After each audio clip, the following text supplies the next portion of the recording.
चीन में शांक्सी प्रांत की राजधानी और राष्ट्रपति शी जिनपिंग के अपने शहर शियान में पकी मिट्टी यानी टेराकोटा से बने 8,000 सैनिक 2,000 साल से अपने राजा की कब्र की सुरक्षा कर रहे हैं। पढ़ने में थोड़ा अजीब लगेगा, पर यह सच है। इसे पूरी दुनिया में टेराकोटा आर्मी के नाम से जाना जाता है। बात 1974 की है, जब 29 मार्च को शांक्सी के किसान कुआं खोद रहे थे।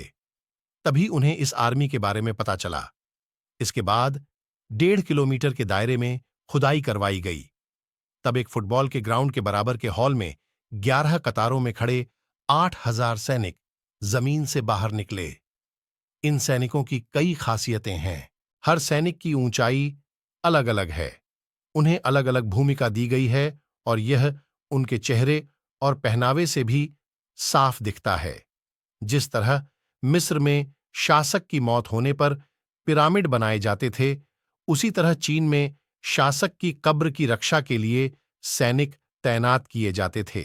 उद्देश्य था कि ये सैनिक मौत के बाद भी राजा की सुरक्षा करेंगे।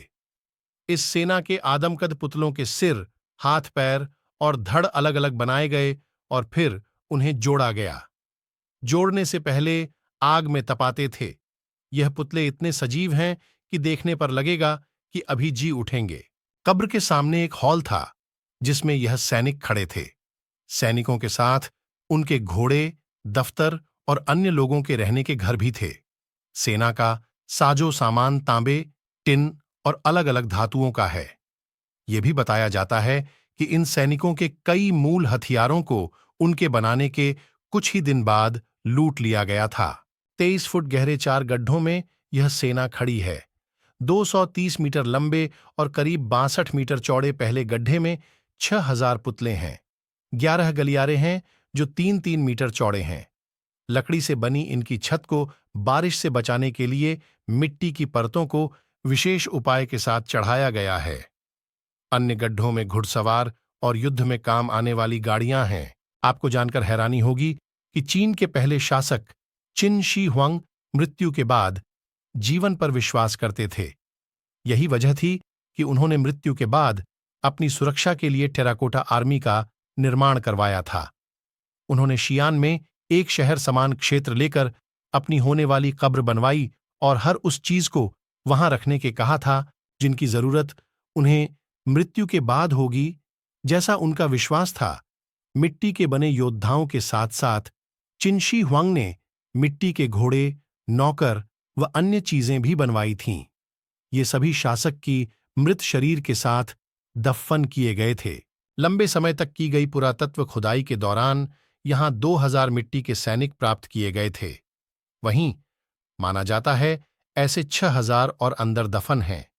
बता दें कि चीनी पुरातत्वविद शेन माओशेंग ने 2009 और 2019 के बीच सम्राट चिन शी हुआंग के मकबरे की तीसरी खुदाई का नेतृत्व किया था। जानकर हैरानी होगी कि अब तक जितने भी मूर्ति के सैनिक खुदाई में निकाले गए हैं, वो एक दूसरे से भिन्न हैं।